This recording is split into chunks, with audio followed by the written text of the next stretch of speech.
welcome to the Tech Leaders Podcast. Gareth here.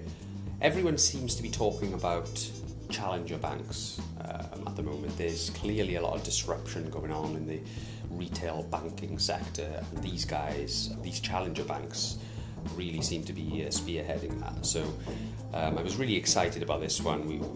We met with the Chief Technology Advocate of Starling Bank, Jason Maude, really knowledgeable. We covered everything from his journey through to his thoughts on Agile versus Waterfall, on Anne Boden's vision, the original founder of Starling Bank, through to sort of the social impact of a cashless society and all the other bits and bobs around the periphery of that.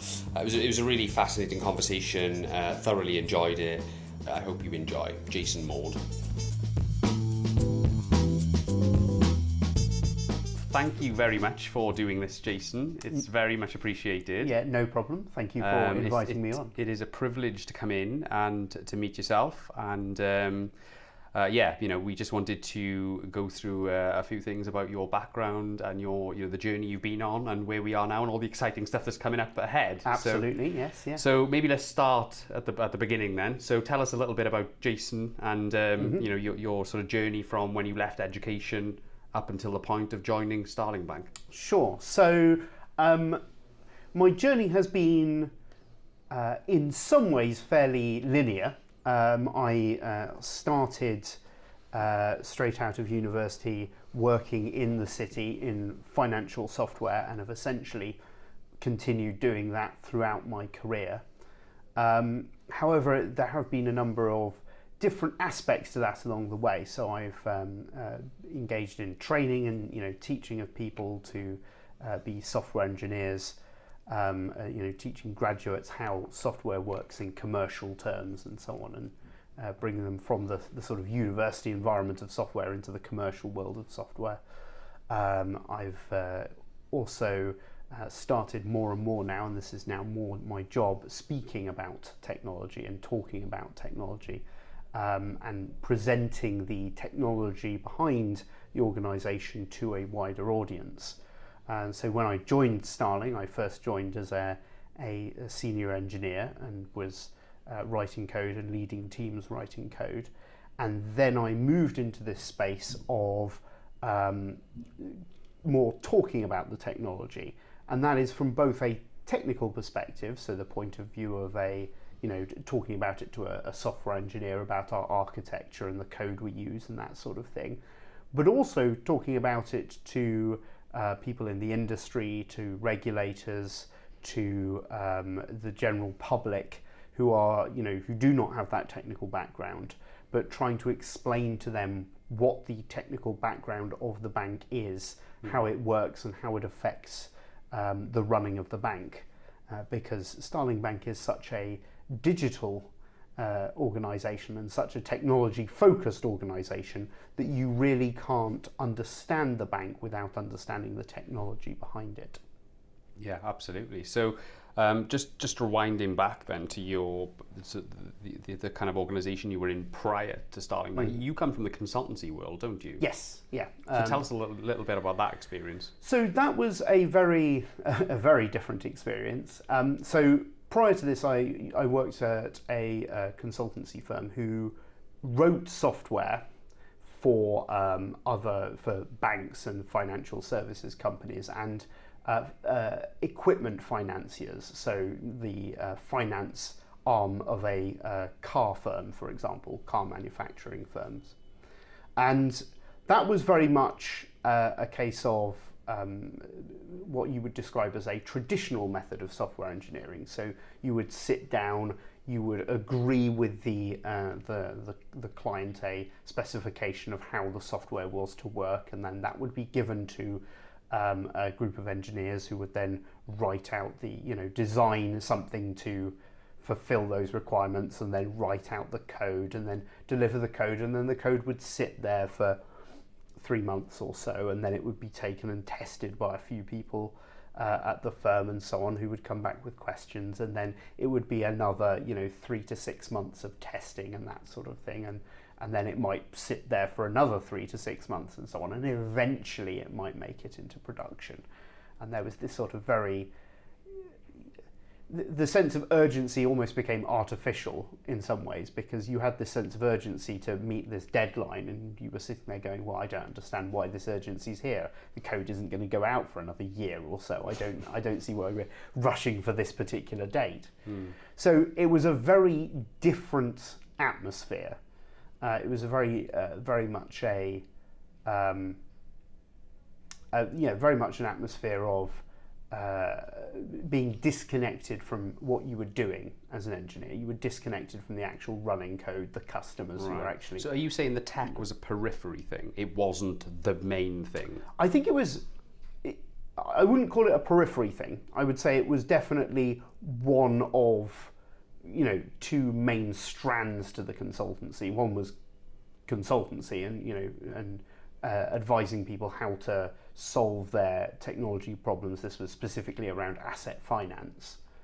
But that was one arm, and then there was the technology itself, which was the solution being provided. That was the other arm, as it were, of the company. But technology was definitely the subservient portion. Right. Okay. As I will describe it, it was. The consultancy bit was definitely the let's solve this problem and we will use technology to do that. And then technology had to come up with the way of solving the problem, basically. Yeah, so tell us about the moment that Starling Bank came calling and your why for joining the organisation. Sure. So I was looking around for something new, and the person who was the CTO at the time, Greg Hawkins, we'd worked together before, and he emailed me and said, do you want to come over and work for this new bank? I simultaneously messaged him on a different platform saying, I'm interested in this new bank you're creating. Do you have any positions open? And so we messaged each other, missed each other for a few weeks, and then got in contact and so on. And so where did you work together previously? We worked together at this at the other firm. Yeah, oh, okay. the other. Well, yeah. Okay. So we sat down and talked about it. And what intrigued me was not only the possibility of working with people like Greg, who I knew were good technologists and understood technology, but also the prospect of creating a bank from scratch, which was a very unusual proposition. Prior to this, it's often easy to forget what life was like back, only a few years ago. But prior to this, there hadn't been a new bank, with the exception of Metro Bank, for 100 or 150 years, some huge amount of time. So the creating a new bank from scratch was a rather unusual prospect, and it was an intriguing one as well. Curious to create something that sounds like it's incredibly complicated and incredibly difficult to do from scratch. And it was also the prospect of working in this in a very a way that respected modern technology and where it was and how it was working. And the environment when I got here was much more akin to what I imagine a big tech firm would be like, albeit at the startup stage of that. Right. Okay. So, what lessons did you take from the sort of corporate asset management culture? Did you, or what did you learn from that experience that sort of enabled you to become a valued part of this new exciting adventure? Sure. So there were a lot of things that I learnt in the sort of corporate world, working for a consultancy and working with big incumbent financial institutions. The main thing, I think, was that software design does not work in a project style fashion. Do you mean like in a waterfall project yes, style fashion? Yes, a fashion? waterfall project style fashion. That is not how software is best created, shall we say. The reason for that is that when you're designing things in a waterfall fashion, what that's designed to do, where that waterfall pattern originally came from, was engineering for projects such as building large buildings or building chemical plants or cars or something big and mechanical. Yeah. Something where you have a reasonably good idea about how the thing is going to work once you've designed it. You're reasonably confident about your the expectations you have on this thing, but once you start, you're committed, and you cannot change things, halfway through. Is there a culture in Waterfall of not being able to make any mistakes? Whereas with an agile approach, you kind of embrace the mistakes a bit more, and it's more trial and error. Is that what you're saying? It's not that you can't make mistakes. It's that the whole process is designed to try and prevent you from making any mistakes once you've started. Certainly, yeah. Because it was designed to do, to help you build buildings where if you make a mistake once you've started, it costs a huge amount of money for you to correct. Absolutely. Whereas Agile goes, well, actually, it doesn't matter if we make a mistake. If you've got a mistake in your software, you can just, sit down at a terminal, type something new, deploy it, and then you've corrected the problem. It's no more expensive correcting something in situ in a running environment than it is in a design phase. It doesn't have to be. If you're running things in a waterfall way, it can be more expensive, but it doesn't have to be more expensive. No, of course. So that is why.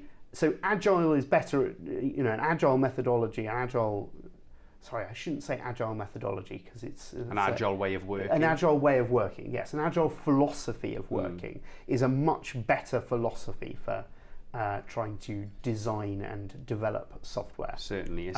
It allows you to learn from what you're doing as you're going. It allows you to learn from mistakes you've made and learn from feedback that you get from the actual use of the software. Yeah, so it's very progressive by inherently, really, isn't it? So in terms of so you came into this. There was clearly it was a very agile-driven business when you joined as a senior engineer. Is that right? Yes, absolutely. And then you obviously embraced that.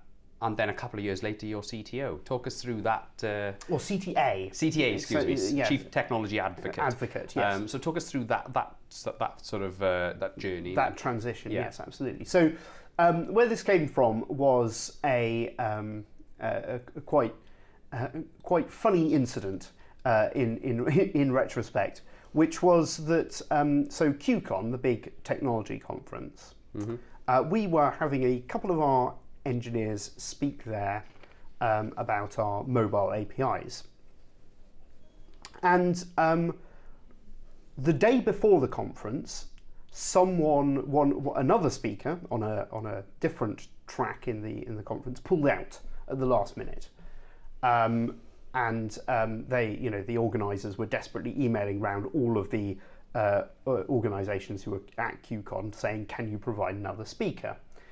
And our CEO, Anne, really likes accepting challenges and trying to get solutions to them very quickly. So, of course, she said, yes, absolutely, we will find someone. Threw you under the bus. Well, actually, I threw myself under the bus. I said, I'll volunteer to do this. This was put out on Slack, and I said, yeah, sure, I will volunteer to do this. So this was less than 24 hours to go. We had to, come up with a presentation, create one, and go on stage and present. And how long was the presentation sort of for? It's 45 minutes. Right. Yeah. So it's quite a reasonably long presentation. You've got to do a lot of prep for 45 minutes though, haven't you? Yeah, you do have to come up with a reasonable amount of content and so on. Had you done anything similar before? I had, but never in a sort of professional context. So I'd done things like debating, public speaking at university, speaking on radio and that sort of thing. But a lot of that was very improvised, as is the format. Whereas this was, a much more planned thing, usually is a much more planned thing. Yeah. So I went along and presented it, and it was incredibly well received, so much so that they invited me back to give the same presentation in the QCon in San Francisco. Right. So they invited me out there Wow. because it was, it was Which I think is on YouTube, isn't it? yes, that one. absolutely. Yeah, you can go and find a recording of that on YouTube and so Yeah. on. So they invited me along there. So it was very well received, and I really enjoyed doing it. And then the suggestion was, well, we really need someone to get out there and talk about the technology behind the bank.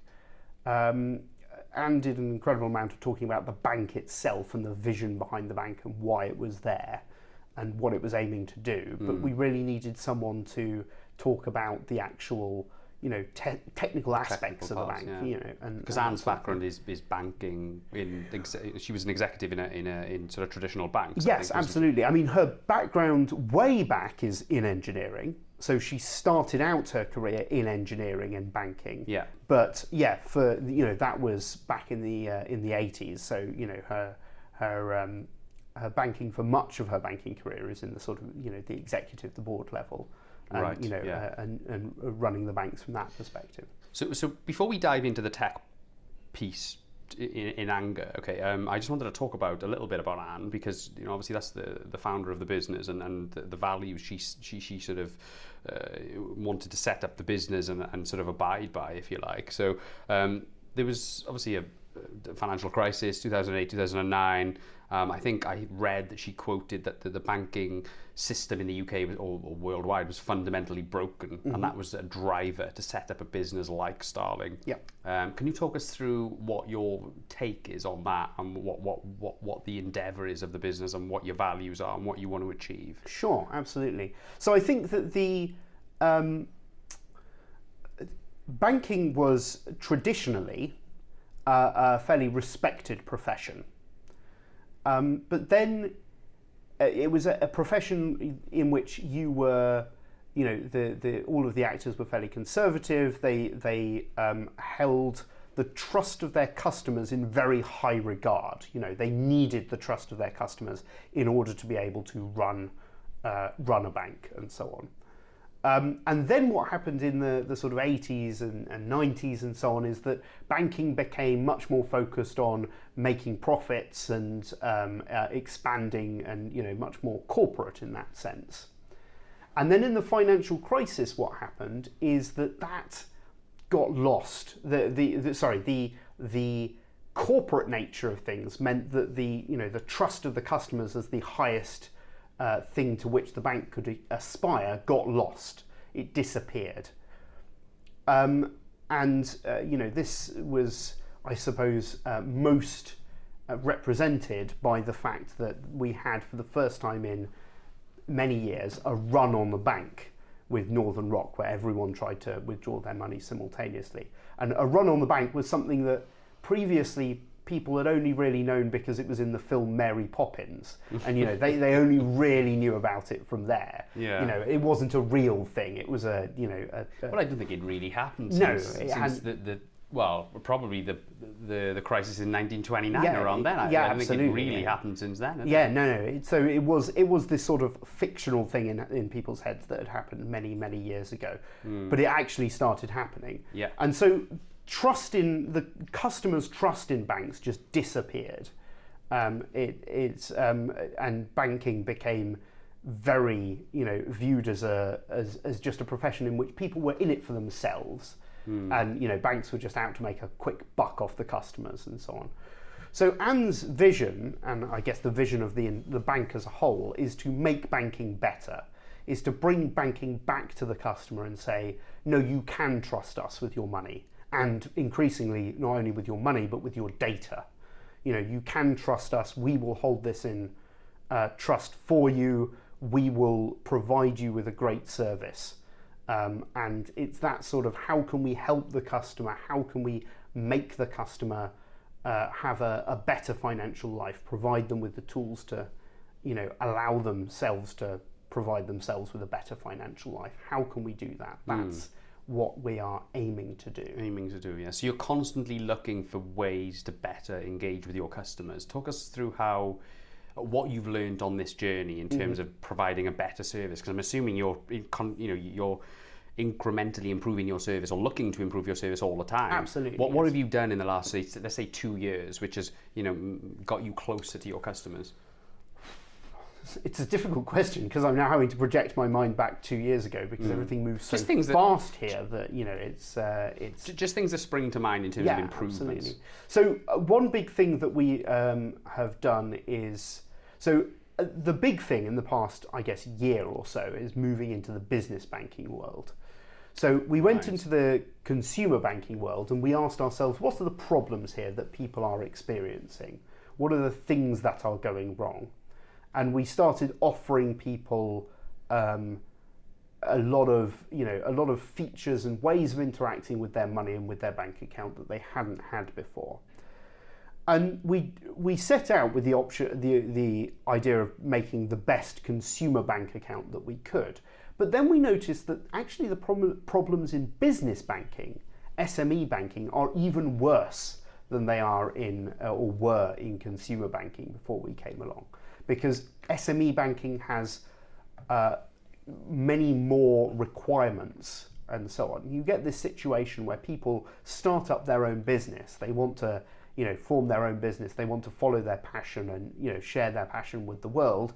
And they end up being turned into glorified administrators because they have to fill in all these forms, process all these invoices. It's not very seamless, is it? No, it's not. And they have to, transfer their whatever they've spent, their expenses, from one spreadsheet to another spreadsheet to another spreadsheet, and then submit it to the accountant, and it all becomes very boring and tedious. Yeah.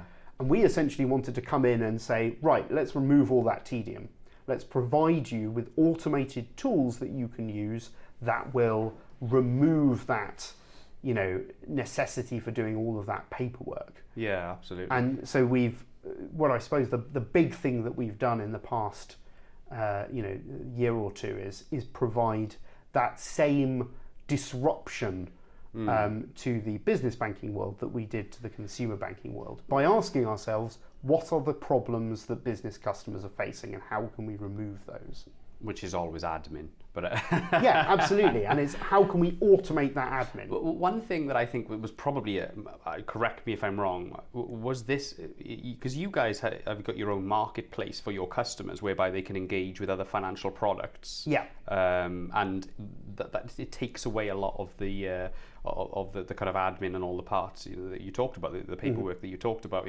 For example, you can go onto Starling and buy home insurance and things, can't you, through partner companies? Yes. Was this an inspiration to get into the business banking world because of the successes you had with that, or was that just a periphery? Was that sort of a separate thing altogether? I think it was. I don't think it was the cause of us going into business banking. I think the cause there was us seeing seeing opportunity to solve a load of problems. Right. I think that the marketplace has helped a lot with moving into the business banking space because we can now partner up with providers of accountancy software, for example, who will allow easy processing of accounts, and we can then transfer automatically all of your spending from your business account into Xero or Free Agent or any other accounting software provider we connect with.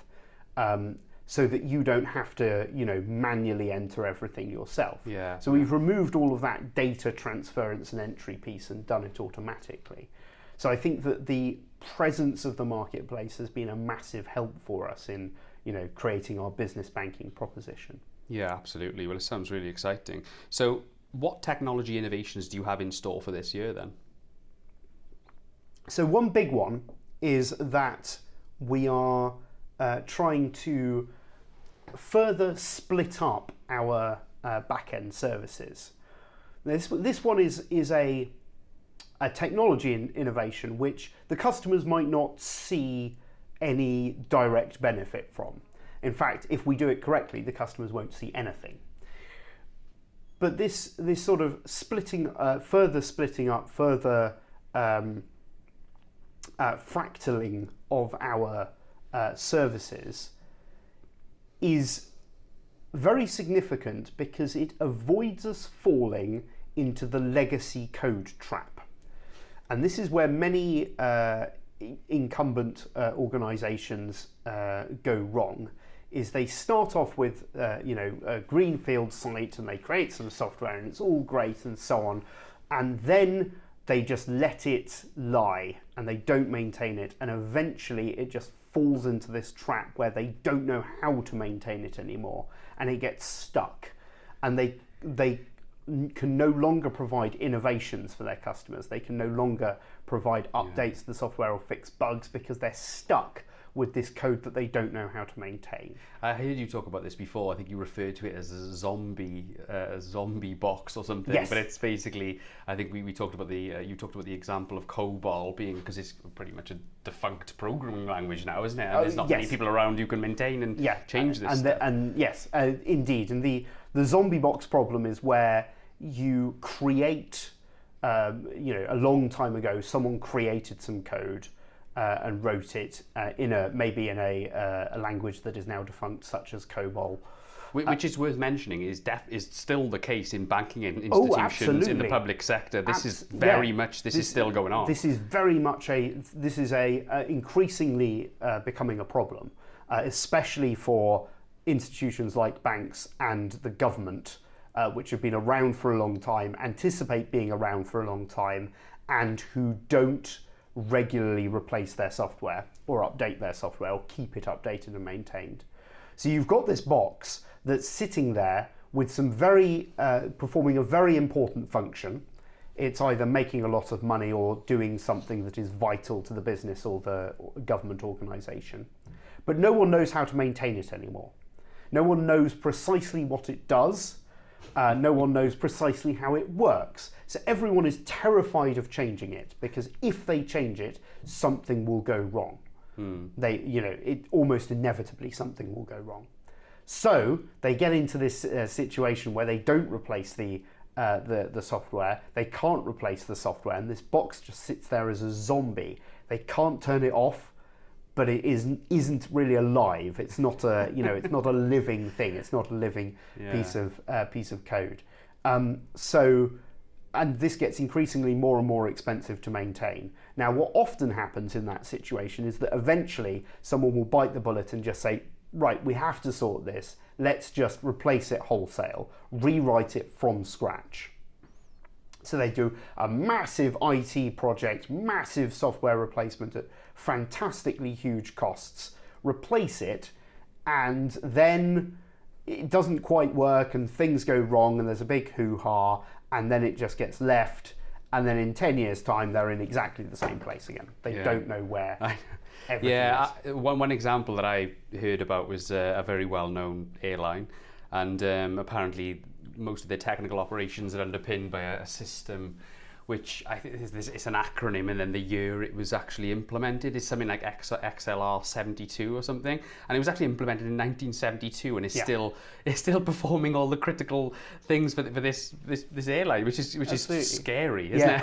Well, but nobody will touch it because they don't want anything to go wrong. But it's not a problem if it was created in 1972, so long as it was constantly maintained after that. Yeah. So long as the knowledge about how to maintain it is living within the organisation. And that's the thing, that's the problem, is the knowledge. Yeah. And that's what, that's what gets lost. Yes. People age, things move on, people retire, etc., etc., etc. So from a technology perspective then, you're obviously on Java 11 now? Yes, absolutely. That's what our... And you plan to evolve that, Absolutely, yeah. What other technology, or what other technologies, tools, what other things have you got in store for 2020? So our Android code base, this is another example of, something we've done to migrate. Our Android code base was originally written in Java because Java was the native language for Android, and then Android changed their native language to Kotlin, which is a language based on the JVM. Has similar roots to Java, but is a different language. We are gradually migrating our code base for our Android code base onto Kotlin, so that we're moving it across. So that it remains in the native language, which makes things easier to create, write, and maintain. Similarly, our iOS is written in Swift, Yes. Yeah. which is the native language for the iPhone. It's Objective-C, isn't it? I think. Or is Yes, based yeah. on- Under the, if you go down under the covers, yes, Right. absolutely. I'm sounding like I'm an engineer now. I'm talking from sort of recruitment level knowledge of these things. That's but fine. The main new innovation that we are rapidly developing at the moment is the Internet Bank. So that is the browser-based offering. Confusingly, we have only just become an internet bank because I was going to say, because you made a conscious decision a long time ago to just be a mobile platform, didn't you? So yes. how has that happened then? So one thing we realised, especially when we moved into the world of business banking, is that business banking requires a lot of features, and our apps are already incredibly feature rich, and we don't want to sort of overload them, as it were, with features. We don't want to stuff more and more and more features into the app, because then it gets too big, too complex to navigate for the user, and too complex to maintain for the engineers. It compromises the usability a little bit, then, doesn't it? And that's got to be one of the main considerations. Definitely, yes. It's a balance. So where we're going with the Internet Bank then is we want to provide more features, features around VAT, around self-assessment tax, around invoicing, and so on and so on. So we need to find a way of delivering these, and we will deliver those via a browser, a browser system. Confusingly, in the regulatory nomenclature, you only become an internet bank after you have a browser-based offering. So even though Starling was entirely delivered over the internet, because it was only delivered by the mobile phone, we weren't actually an internet bank until we launched the browser-based offering. Well, that's a classic case of dated classification, I suppose, isn't it? Absolutely. It was quite hilarious. So, on regulatory forms, when the question came up, like with how do you provide internet banking, we had to say we don't. For quite some time, rather amusingly, so we're developing out those features, and that's a big innovation that we're putting a lot of work into, developing, putting more features on, increasing the range of, and that sort of thing. We're also planning to try to launch in Ireland at some point. We're hoping to. So, obviously that requires moving across to a different country, requires some degree of technological innovation and so on, to make sure that you can distinguish between your Irish customers and your British customers to some extent, but then also provide them wherever possible with the same set of functionality and the same set of features. And that do you have further international plans then? I know we're talking beyond that, but I mean, is that on the business plan? Yes, absolutely. We're hoping to move into Europe as well. What about the US? Because that's the big one, isn't it? So moving into the US is tricky. And the reason it's tricky is because their financial infrastructure isn't as well developed. Really? That's interesting. Indeed. The reason being that the United States has always taken a dim view of the government, or a dimmer view of the government developing infrastructure. So the level of government-developed infrastructure for payments in the United States is much lower than it is here. So a lot of the pipe work which you would connect up to make payments and that sort of thing in the US, and a lot of which their tech firms are connecting up to, is developed by companies, not by the government. And obviously that provides a bit of a barrier to coming in, because you're sitting there going, well, do we want to hook ourselves up to this company's network? And that exposes you to the risk that the company could disappear, or could raise their prices up significantly, and that sort of thing. So it's more difficult. So I think the US will come eventually, but we might go to other places elsewhere first. When you mentioned Europe, then, yeah? Yeah, absolutely. So that's our first target. So, Western Europe in general. Yeah, certainly. Yeah. Okay, then, so moving on from that, I just wanted to talk about something else, which is something that I'm interested in. I think, and just to give you a quick anecdote on that, not an anecdote really, just something I generally complain about to myself often is when I walk into a shop and they say they don't take card, and I got to somehow get cash from somewhere. Sure. Yeah, absolutely. Paying cash, all right, that type of thing. So, yeah. Now, this was the case a couple of years ago. Yep. Cash was the norm. Now, Yep. cash isn't the norm anymore. Yes. And I can't help thinking that you guys have had a big hand in that, along with the other challenger banks. I think you've definitely educated the public towards this notion of a cashless society. You're not responsible for it. You've definitely contributed to it, I think. So my question is, what do you think? Well, first of all, do you think that's an accurate statement to say that you contributed to that? And if so, what do you think the social impact will be of a pure cashless society, which is inevitably where we're going to end up, isn't it? So I would say that, yes, we have contributed to some extent to the move away from cash by making it much easier to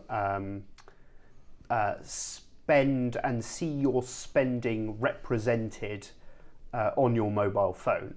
I mean, I think that the mobile phone also has the smartphone specifically has a lot to answer for, given that things like Apple Pay and Google Pay now exist and so on, and you can use your phone as a payment device as well. That's another innovation in the milieu of innovations that have contributed towards us going, cash becoming less and less of a thing. The problem with going completely cashless as a society is that cash is very good at one thing, which is providing interactions between two people without needing anything else to be in place. So you can perform a financial interaction with cash without you needing to have, say, a registered address or a bank account or anything else. You have these tokens which can just be freely exchanged without you needing that.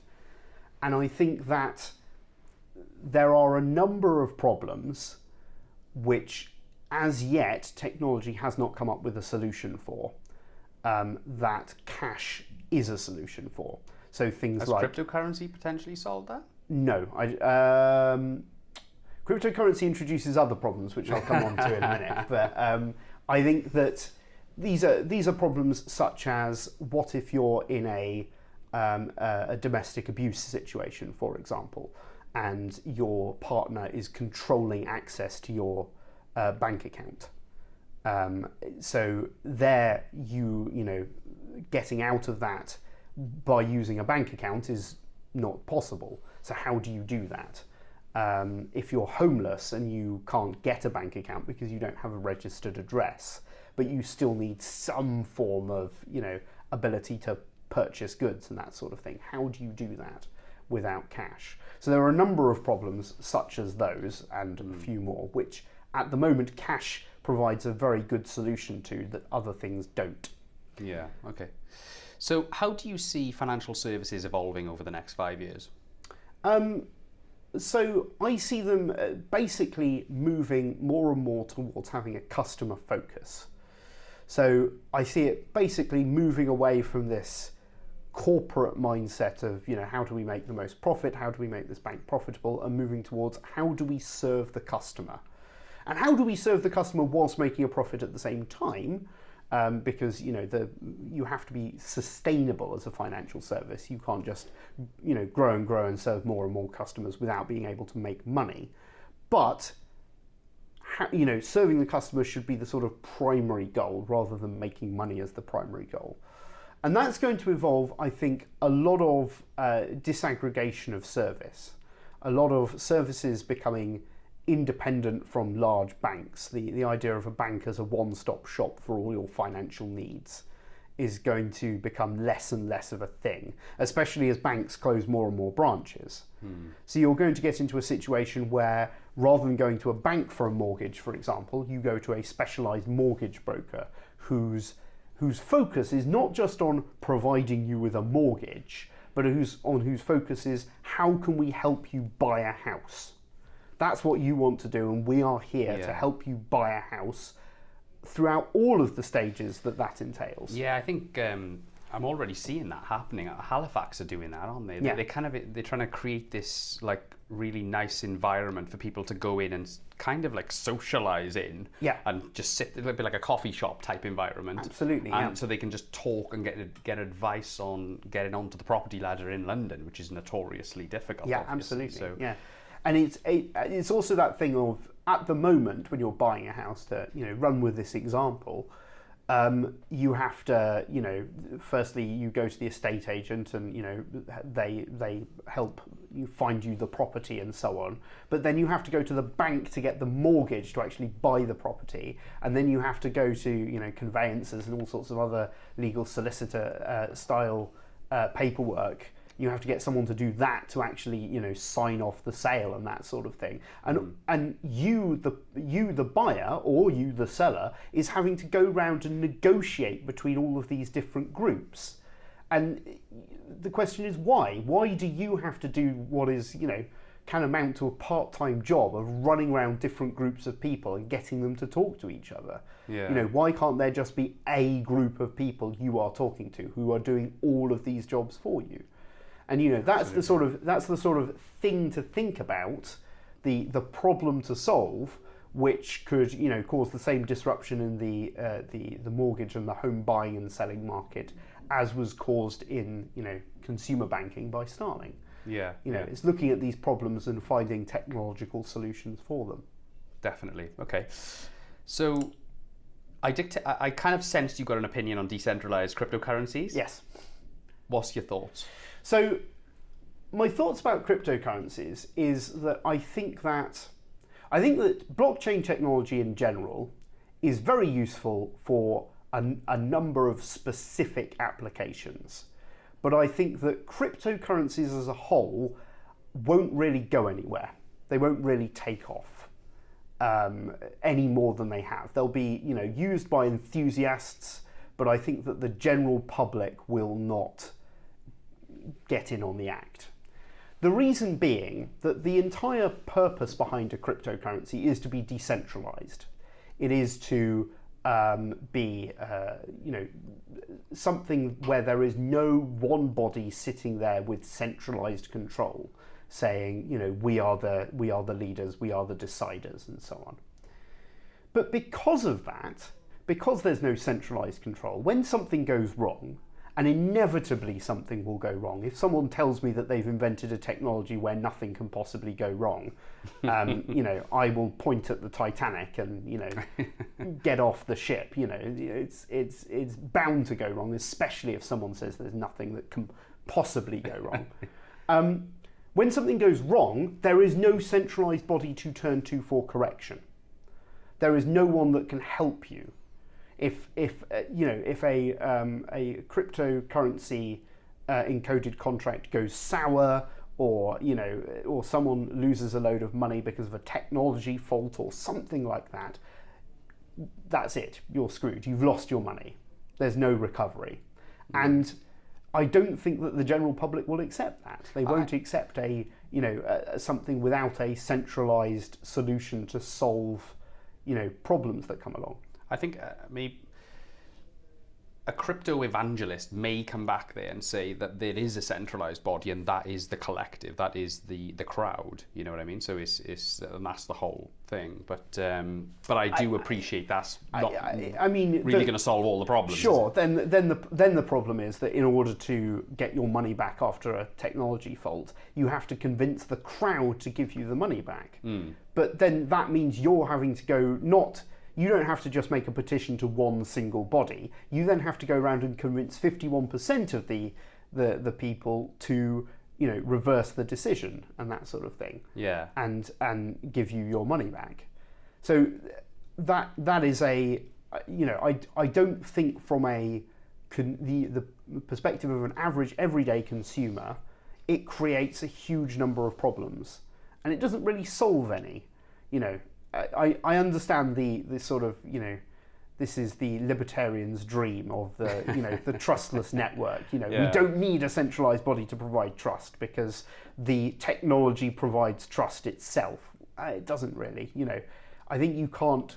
That's a human problem that you can't technology away. You can't just create technology to get you out of interacting with people. No, absolutely. No, I understand what you're saying.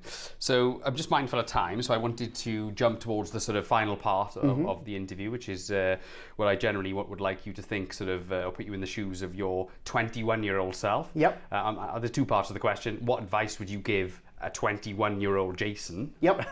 who is obviously a fledgling coder who wants to get into the jobs market and build a career for themselves Yep. within their sort of passion or within their vocational sort of direction that they want to go in this case coding, and what do you think, for a young person in general who's listening, who wants to get into coding, wants to build a career, wants to become a chief technology advocate within a growing business like Starling? Sure. What would you say to this person? What I would say is, obviously, you have to learn how to code and learn good software engineering principles and that sort of thing, and do all that. But you also need to learn human interaction skills. You also need to learn how to talk to people about the software. You also need to learn how to work in a team on a piece of software and learn how to create that. So you have to have that human interaction side, that empathy for what's going on. Because if you don't, then you won't be able to create software that actually does things that people want. And you won't be able to create it in a team. This idea of the rock star developer, the developer who's so much better than everyone else and can create code 10 times faster and so on. I mean, I can create code 10 times faster than I am now just by bashing the keyboard, but it's not necessarily going to be any good or serve any purpose. Absolutely. So I think this rock star development concept is luckily being put out to pasture, if not shot in the head, because it's a bad concept. Yeah, so it's about understanding why you're doing what you're doing, Yeah. and working back from that premise, I suppose, isn't it? And that requires you to work with the people that you are developing the software with, and the people you're developing the software for, and understand their needs and so on, and understand the strengths and the way your team interacts and so on. And that's true even if you don't want to go out and talk about the software like I do. Even if you're just going to spend your career creating software inside the office, you need to be able to interact with your team because any application worth its salt you're not going to be able to write entirely by yourself. No, absolutely. So let me just chuck the same question at you, but from a different angle, with a different element to it. If you were to give advice to an entrepreneur of a startup, a technology-driven startup, whether it be in fintech or software, just other types of software, Yep. What advice would you give to sort of new startup founders who are trying to scale tech and trying to scale their business? Yeah, absolutely. So I would say be very clear and very definite about the problem you are trying to solve, at least initially. You can move on to other problems later, but be very clear that here is the problem we are trying to solve. This is why it's a problem. This is what we are going to do this is what we are going to try to achieve.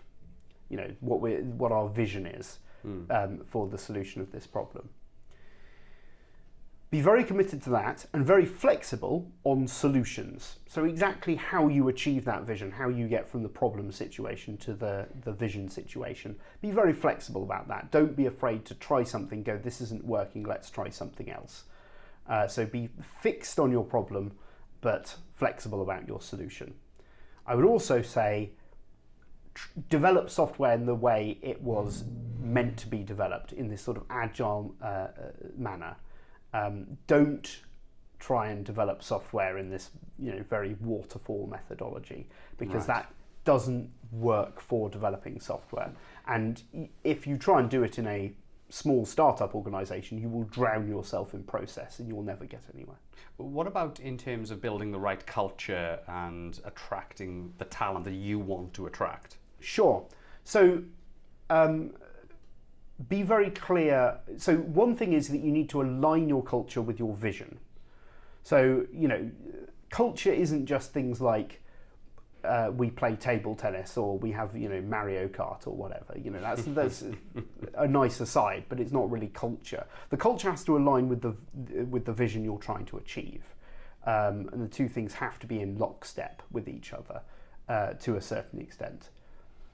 I would also say that in terms of attracting talent, be very clear and open and honest about what your vision is, what your culture is, how you work, and describe everything from the great big grand visions down to the little things such as we play table tennis, and be able to explain and describe all of that, because as soon as you become hidden, as soon as you start hiding things or not talking about things, that's what starts to kill culture and starts to put people off, because they want to know why you're hiding a particular thing. Why is it not being talked about or shown, and that sort of thing.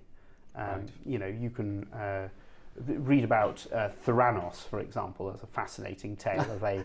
We were talking about that. I was talking to somebody about that yesterday. Yeah. It's the company in America who invented the box that didn't do anything. Yes. Around blood analysis. Yes, absolutely. The box that supposedly ran blood analyses but didn't actually do that, and they were doing all of the analysis on standard commercial equipment. And what really stands out about that company is the level of secrecy that was involved in this company, the level of segregation of people, and dividing up people up into little boxes so that no one knew about the whole of what was going on. That's a fascinating tale. So try and avoid that at all costs. Be open and transparent about what you're doing, why you're doing it, how you're paying people, how you're developing your software, what everyone's doing, and that sort of thing. That is what is attractive. Yeah, absolutely. So just to finish then, I just wanted to ask you, as we went off on a little anecdote there about Theranos, I just wanted to ask you, what book or TED Talk or person have you been inspired by, as a story which you always think of?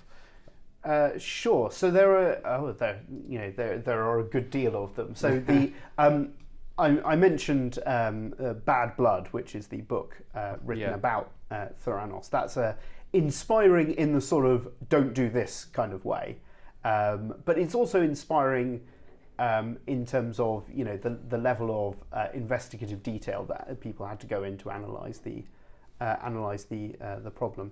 There's the TED Talks by Ken Robinson, Sir Ken Robinson, who talks about education. I'm sure many people have seen those. Those are always inspiring to me because he asks questions about how the system of education is constructed and run. And he asks questions that I didn't think to ask previously. And that is inspiring in the sense of the way to change the world is to look at it and ask questions about things that are taken for granted. It's taken as read as this is how we do things. And the vast majority of changes in the world, in fact, I would say all changes in the world, have come from people who have, stood up and go, well, why do we do things like that? I think there's a better way we can do things. And and looking at the problems that doing things in that way causes, and then coming up with another way of doing those things. I absolutely agree. I think questioning conventional wisdom is something we need to do more of. And Ken Robinson, I've seen that TED Talk. It's fantastic. Yeah.